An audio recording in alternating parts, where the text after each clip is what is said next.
Today in Mountain View, find out why the city is facing a hefty $1.2 million fine.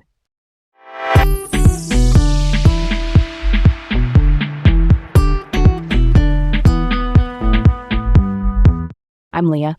And I'm Garrett. Welcome to Laid Back Local, the news of the day with Leah and Garrett in Mountain View. First up, Mountain View faces a $1.2 million fine for pollution violations in Stevens Creek. A U.S. District Court ruling by Judge Edward Davila found the city violated the Clean Water Act, which is the main federal law that keeps our water safe by limiting pollution. The court said untreated sewage made it into Stevens Creek through the city's stormwater system. That's the network of drains and pipes that carry rainwater off streets. Despite good faith efforts, the judge said the city's programs weren't successful enough at preventing sewage from getting into those drains. In a related case, Sunnyvale was fined the same amount. Baykeeper, an environmental watchdog nonprofit that samples local waterways, first brought this forward in 2020 and showed bacteria levels in the creek that were, get this, about 50 times higher than legal limits. The ruling really spotlights the need to upgrade how we capture and filter what flows off streets and into the creek. 50 times over the limit is like jaw-dropping. I mean, that's not a close call. That's a huge red flag. I support the court calling this out because clean water is non-negotiable. Quick definition moment. When we say bacteria levels, we're talking about harmful germs from sewage that can make people and wildlife sick. This feels like a wake-up call to repair and rethink the stormwater setup immediately. Why did this happen, though? How did sewage end up in a creek that should just be carrying rainwater? Short answer. The court found the city's program wasn't effective enough at stopping pollution before it hit the creek. The details point to a need for stronger inspections and repairs within the stormwater system, so the stuff that should go to the sanitary sewer doesn't slip into the rain drains. Baykeeper's data made that pretty clear, and the judge's order is meant to push real improvements. It's tough news, but also a chance to modernize and protect Stevens Creek, which runs right through Mountain View to the bay. Okay, let's move on. Next up, Caltrain's future is uncertain, with possible station closures and service cuts. Caltrain's governing body, the Peninsula Corridor Joint Powers Board, said in April at a budget workshop that the railroad faces an average annual deficit of about $75 million starting in 2027. Without new funding, they may close more than a third of stations, end weekend service, and reduce weekday trains. That would likely push roughly 36,000 extra car trips onto the roads every day and add about 220 metric tons of carbon dioxide daily, the main heat-trapping gas driving climate change.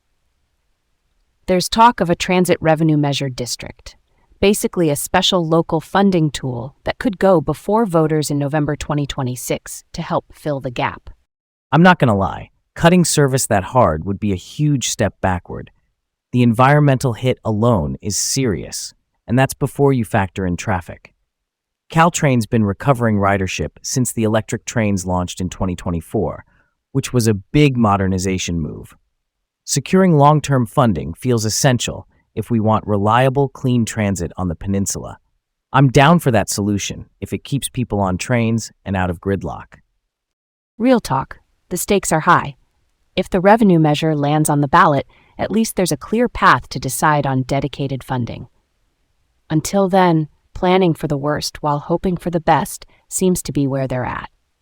Next up, Mountain View firefighters saved an office building from a blaze. In April, a fire started outside a vacant office on the 200 block of South Drive, causing about $50,000 in damage. The Mountain View Fire Department knocked it down fast and kept it from spreading to nearby buildings, a textbook save. The Mountain View Police Department handled traffic control during the roughly 90-minute operation. Investigators say the fire started in a storage box. The cause is still under investigation. That quick response matters so much. A few more minutes, and this could have been multiple structures. Easy. A storage box as the source is unusual. I'm curious what they find there. Either way, huge credit to the crews for keeping it contained and safe. Switching gears just a little, Walden West Outdoor School faces a temporary relocation amid renovation plans.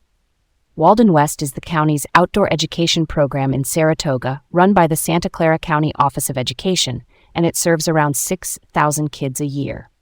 Because the campus needs major upgrades, there's a proposal to move classes to Camp Via West in Cupertino from September 2026 through May 2027. Parents and staff were, surprised by the possibility of layoffs and a pause, and there's worry about how this affects employees and students. The big tension here is balancing essential renovations, which were delayed by the pandemic, with keeping learning going without a big disruption. Yeah, that hits different because outdoor school is such a core memory for a lot of kids. Continuity is key. Clear timelines and communication can smooth a move like this. If the temporary site is locked in early and districts are aligned, families and staff can plan. That's pretty much the playbook. Be transparent, give lots of notice, and keep the program's heart intact. Last up, Mountain View seniors embarked on an egg hunt adventure.